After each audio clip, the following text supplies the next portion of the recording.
नमस्कार साथियों की फैक्ट में आप सभी का स्वागत है। उम्मीद करता हूं कि आप सभी लोग बेहतर होंगे। सभी सनातनी और राष्ट्रवादी भाई बहनों से अपील रहेगी कि चैनल को सब्सक्राइब करिएगा, वीडियो को लाइक करिएगा और अधिक से अधिक लोगों तक शेयर कर दीजिएगा। उत्तर प्रदेश में भारतीय जनता पार्टी हार का मंथन करने के लिए अपने पूरे प्रदेश कार्यकारिणी को और साथ के साथ प्रदेश कार्य समिति की बैठक बुलाई थी। लगभग 3,000 कार्यकर्ता, जिसमें वर्तमान विधायक, पूर्व विधायक, जिला अध्यक्ष, इसके अलावा सारे मोर्चाओं के लोग, कार्य समिति के सदस्य, सब लोग इकट्ठा थे। लेकिन जो कुछ हुआ कार्य समिति के अंदर वो नहीं होना चाहिए था। अगर वो नहीं होता तो भाजपा के लिए फायदेमंद होता, और जो भी कार्य समिति के अंदर जो बातें हुई वो सार्वजनिक नहीं होनी चाहिए थी। जो कुछ भी वहां पे हुआ सब कुछ सार्वजनिक अखबारों में छप रहा है, आप लोग देख भी रहे होंगे। अगर नहीं देख पा रहे होंगे तो आप लोग गूगल करेंगे, सब कुछ मिल जाएगा।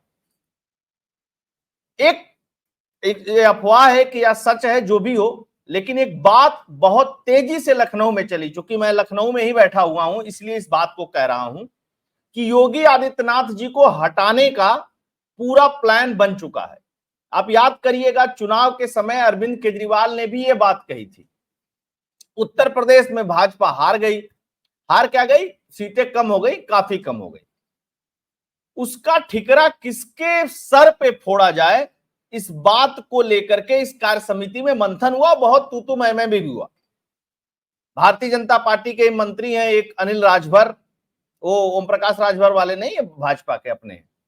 उनको कहना पड़ा कि यह अनुशासनहीनता है जो यहां पे हो रहा है। लेकिन योगी आदित्यनाथ के बीच में और केशव प्रसाद मौर्य के बीच में जो तनातनी बहुत लंबे समय से चल रही है, लंबे समय से क्या, 2017 से चल रही, जब योगी आदित्यनाथ जी को उत्तर प्रदेश का मुख्यमंत्री बनाया गया, तब से ये बात चल रही है। वो खुल करके भी सामने आ गई। सामने ऐसे आई कि केशव प्रसाद मौर्य ने अपने भाषण में एक बात कह दिया, फिर उसको ट्वीट कर दिया, अखबारों में छप गया। आप खोजेंगे तो मिल जाएगा कि सरकार से बड़ा संगठन है। हार के बाद से एक आरोप लग रहा था लगातार, चाहे वो मोती सिंह ने लेटर लिखा, चाहे एक और एमएलसी ने लेटर लिखा, कि योगी आदित्यनाथ जी की सरकार में कार्यकर्ताओं की पूछ नहीं है। हालांकि भारतीय जनता पार्टी की जहां पे भी सरकार है, हर जगह की सरकारों से कार्यकर्ताओं की यही निराशा है कि भाजपा के सरकार में कार्यकर्ताओं की पूछ नहीं होती है। वो उत्तर प्रदेश में है, लेकिन उत्तर प्रदेश में योगी आदित्यनाथ जी के मत्थे वो मढ़ा जा रहा है। क्यों मढ़ा जा रहा है? उसकी भी एक अपनी वजह है। वजह यह है कि केशव प्रसाद मौर्य जी के बारे में कहा जा रहा है कि वो मुख्यमंत्री बनने के लिए बहुत डेस्परेट है, और जो दोनों उप मुख्यमंत्री हैं उनकी योगी आदित्यनाथ जी से जम नहीं रही है। योगी आदित्यनाथ जी चूंकि संगठन से नहीं आते हैं, इसलिए संगठन पे उनकी कोई पकड़ नहीं है। तो जो हार का ठिकरा है यो योगी जी पे फोड़ने की पूरी प्लानिंग है। लेकिन एक बात और जान लीजिएगा, इसको हवा देने का और विपक्ष को मौका देने का काम जो है वो केंद्रीय नेतृत्व ने किया है। अगर इसको पहले ही सुलझा लेती तो इस तरीके का विवाद ही नहीं होता, ये बात यहां तक पहुंचती ही नहीं।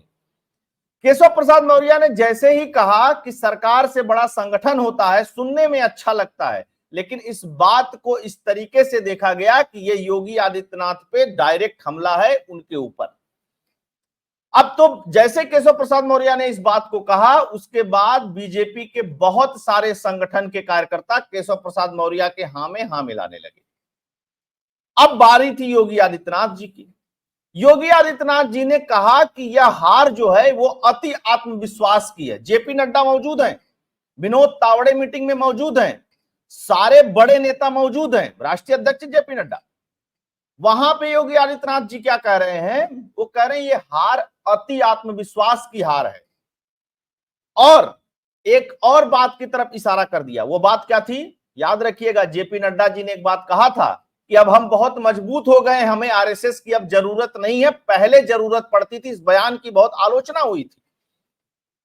तो इस हार की असली वजह क्या है, असली जिम्मेदारी क्या है, यह इस मंथन में नहीं खोजा गया। इस मंथन में एक दूसरे के ऊपर डालने की कोशिश होने लगी। जैसे ये खबर आई पोर्टल्स पे, यूट्यूब पे, सब जगह चलने लगी, मैं नीचे कमेंट पढ़ रहा था। केशव प्रसाद मौर्य को लेकर के जिस तरीके की बातें कही जा रही थी वो भी ठीक नहीं। कुछ लोग कह रहे थे अपनी सीट हार गए फिर भी इनको उप मुख्यमंत्री बनाया गया, इनके क्षेत्र से एक भी लोकसभा सीट नहीं जीत पाई भाजपा, कौशाम्बी से खासकर। जबकि वही योगी आदित्यनाथ जी के प्रभाव वाली जितनी सीटें थी, खासकर गोरखपुर उसके आसपास की, उसमें से मैक्सिमम जीत गई। इस बात का भी जिक्र है और साथ के साथ इस बात का भी जिक्र था कि अगर उत्तर प्रदेश से योगी आदित्यनाथ जी को हटाया गया तो यह मान करके चलिए कि उत्तर प्रदेश ही नहीं, इसका इंपैक्ट पूरे भारत पे पड़ेगा। हो सकता है 2017 में योगी आदित्यनाथ जी उतने मजबूत नहीं रहे हों, लेकिन जो उत्तर प्रदेश का लॉ एंड ऑर्डर है, उत्तर प्रदेश की अन्य सारी समस्याएं हैं, उसको जिस तरीके से उन्होंने सॉल्व किया है, किसी और के बस की बात नहीं थी। ये मैं नहीं कह रहा हूं, सिर्फ ये नीचे लोग कमेंट कर रहे थे, और कमेंट करने वाले लोग जो थे वो उत्तर प्रदेश से भी थे, उत्तर प्रदेश के बाहर से भी थे। यह भाजपा के लिए एक बहुत बड़ा सबक है।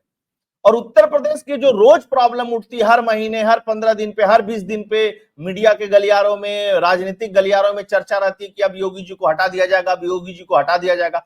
इधर भारतीय जनता पार्टी के कार्यकर्ता मोदी जी के बाद योगी जी को प्रधानमंत्री देखने की बात कर रहे हैं, या भाजपा को वोट देने वाले या उनके जो समर्थक हैं वो इस नजरिए से देख रहे हैं।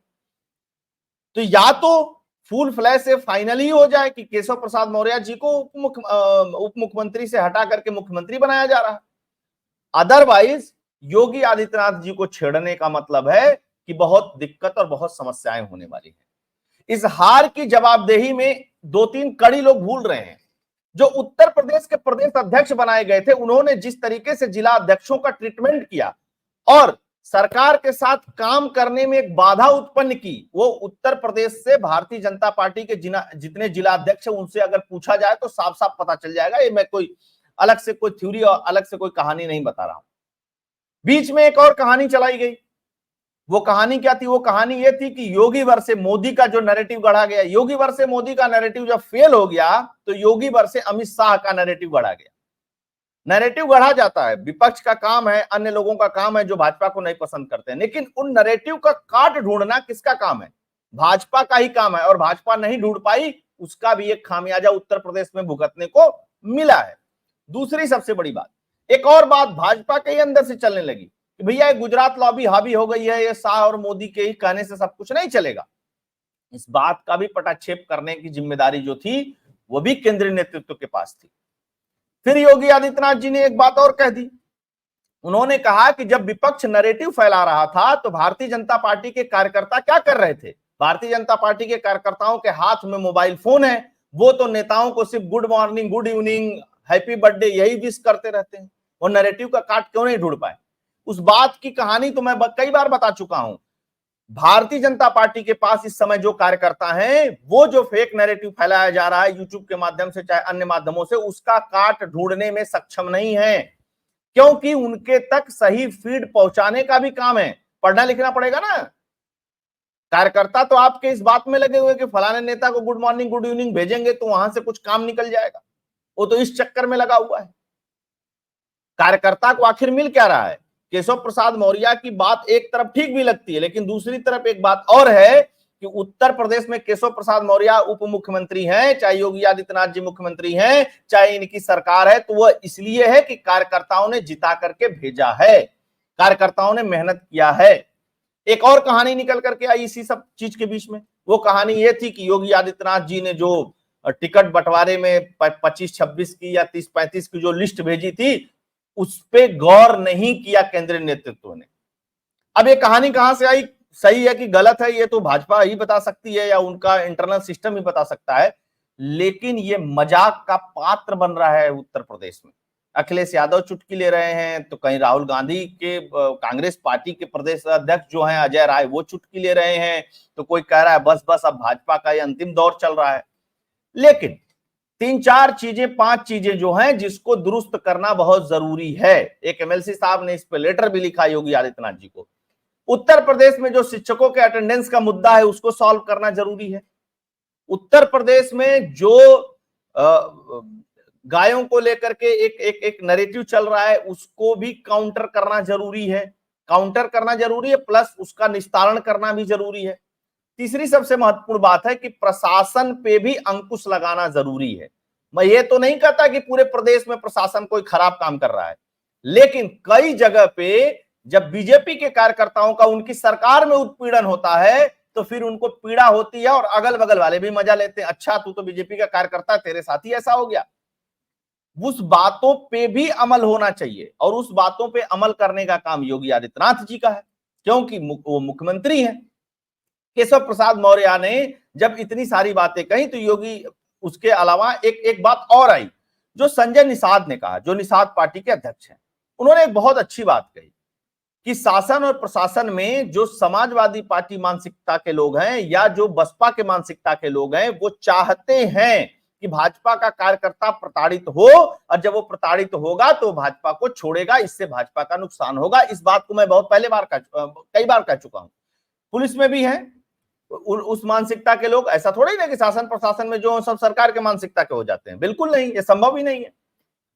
तो उनपे भी अंकुश लगाने का काम करना चाहिए।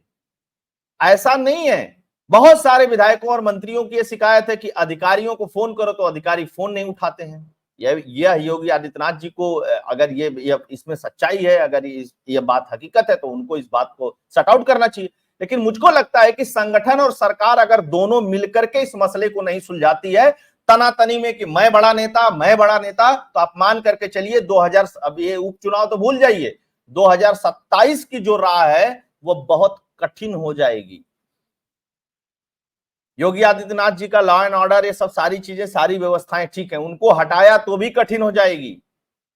और कठिन सिर्फ उत्तर प्रदेश में नहीं होगी, उत्तर प्रदेश के बाहर भी हो जाएगी। और जो ये मौका दिया है विपक्ष को मजा लेने का, इस मौके पे त्वरित कार्रवाई होनी चाहिए। अब योगी आदित्यनाथ जी हटाए जाएंगे कि नहीं हटाए जाएंगे, यह बात अभी भी सस्पेंस में बनी हुई है। इसको क्लियर करने का काम कौन करेगा? सिर्फ 3 नेता कर सकते हैं, जेपी नड्डा जी, अमित शाह जी और नरेंद्र मोदी जी। इन तीनों लोगों को आगे आकर के इस कहानी, इस थ्योरी को खत्म कर देना चाहिए। अदरवाइज योगी आदित्यनाथ जी को अगर हटाने की बात है तो उनको अभी हटा देना चाहिए। परिणाम जो होगा भाजपा समझेगी। कोई ऐसा तो है नहीं कि सारी चीजें, सारे सजेशन, सारी बातें अगर हम लोग कहें उसको माना ही जाए, है ना। उसका परिणाम और दुष्परिणाम तो उनको मिलेगा। जो उत्तर प्रदेश में खिचड़ी इन लोगों ने पकाई, उसका परिणाम मिल गया, 64 से 33 पे आ गए। उत्तर प्रदेश में जब 27 में चुनाव होगा तो उसका परिणाम मिल जाएगा। अभी तो 10 सीटों पे उपचुनाव है, उसी को लेकर के मीडिया माहौल बनाई हुई है, जबकि इस 10 में से 3 ही भाजपा के पास थी, 5 समाजवादी पार्टी के पास थी और बाकी अन्य लोगों के पास थी। तो ये जो कहानी और ये जो थ्योरी चल रही है, ये भाजपा के लिए बहुत नुकसानदेह है। मतलब मैं तो लोगों से बात कर रहा था और मैं इस सब चीजों में विश्वास नहीं रखता हूं। संगठन है, संगठन और सरकार होती है, लोग अलग अलग क्षेत्र से, अलग अलग एरिया से आए हुए होते हैं, सबकी अपनी महत्वाकांक्षा होती है। लेकिन ये महत्वाकांक्षा खुल करके जब पटल पे आ जाती है तब पार्टी को नुकसान देती है। और यह ठीक कांग्रेसियों के तरह की हरकत हुई है। जैसे कांग्रेसियों की हरकत होती है ना कि यहाँ भग गए, वहां पे नहीं पहुंचे मीटिंग में, इस तरीके की बातें हुई, उस तरीके की बातें। एक और चीजें उत्तर प्रदेश के गलियारे में तरने लगी, खासकर लखनऊ के, कि जो संगठन की कोर मीटिंग हुई उसमें योगी आदित्यनाथ जी शामिल नहीं हुए या उनको शामिल होने के लिए कहा ही नहीं गया। यह बात पूरी तरीके से झूठ है। जब मैंने पता किया तो ऐसा कुछ नहीं था, लेकिन ये तैरा तो लोगों तक पहुंचा। जेपी नड्डा जी ने तो 2 लाइन में कह दिया कि हमको आरएसएस की जरूरत नहीं है, अब हम उनसे अब मदद नहीं लेते हैं। लेकिन ये आरएसएस के कार्यकर्ताओं तक पहुंच गया। अब वो किस संदर्भ में कहे, क्या उनके कहने का मोटिव था, उसके पीछे क्या एंगल था, उसके आगे क्या एंगल था, इससे कोई मतलब नहीं होता। जो नुकसान होना है वो हो जाता है। जैसे बिहार चुनाव के समय मोहन भागवत जी ने कुछ आरक्षण को लेकर के बयान दिया था, जो नुकसान होना था वो हो गया जब विधानसभा चुनाव था। तो यही कहने का मतलब है कि पार्टी बड़ी हो गई है। पार्टी में अगर सब लोग महत्वाकांक्षा पाले हुए हैं तो मुख्यमंत्री कोई एक बनेगा, प्रधानमंत्री कोई एक बनेगा, गृह मंत्री कोई एक बनेगा। तो भैया उसको निपटा लो, नहीं निपटाओगे तो निपट जाओगे, स्पष्ट समझ लो इस बात को। योगी जी को हटाओगे तो निपट जाओगे, कार्यकर्ताओं का सम्मान नहीं होगा तो निपट जाओगे, आपस की लड़ाई इसी तरह बढ़ती रहेगी तो निपट जाओगे। तो दोस्तों ये था विश्लेषण। होप आप लोगों को पसंद आया होगा। आप लोगों को पसंद आया होगा तो चैनल के लिए कंट्रीब्यूट करते रहिएगा, चैनल को लाइक करिएगा, अधिक से अधिक लोगों तक शेयर कर दीजिएगा, सब्सक्राइब भी करिएगा। कंट्रीब्यूट करने के लिए फोन पे, पेटीएम का नंबर स्क्रीन पे दिया हुआ है। आप सभी जुड़े, बहुत बहुत धन्यवाद। जय हिंद, जय भारत, जय श्री राम।